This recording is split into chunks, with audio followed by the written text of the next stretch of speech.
Traders and investors are paying close attention to the money rotation in the market. Pro trader Alan Knuckman has his eyes on the market action for us today. Alan, what's your take on the moves in the S&P this week? Hello, Angie. We're in the sideways stage of this stair-step market that we've seen with a big surge in stocks. You now have a laser focus on commodities and stocks tied to commodities.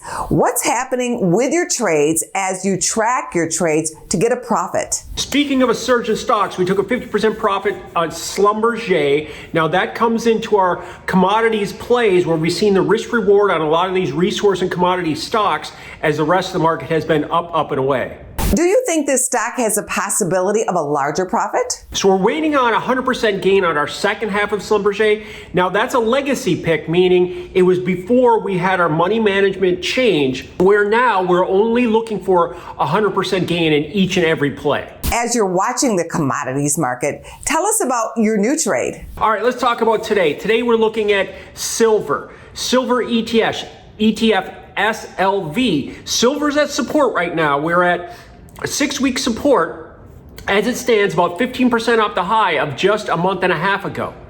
So if you look at SLV, it's trading around 26.5 or so. It's back to its May breakout, which is important and a secondary chance in this sector. Now, silver, if you adjusted the 2011 high from all time, it would have to get to $69 adjusted for inflation. So we're at the halfway point in silver compared with the stock market at all-time highs. How has silver been performing? All right, sideways. Sideways, we've seen silver between 20 and 30 for 4 years, so 25 is an important midpoint. And here recently, we've been between 24 and 30 for 3 months. So breaking out of that range targets 36. What would be a call option strategy for SLV to make money if that ETF moves up the chart? The way to play, I'm looking at a silver, a January SLV, a January 25 call. Again, 25 is that midpoint support.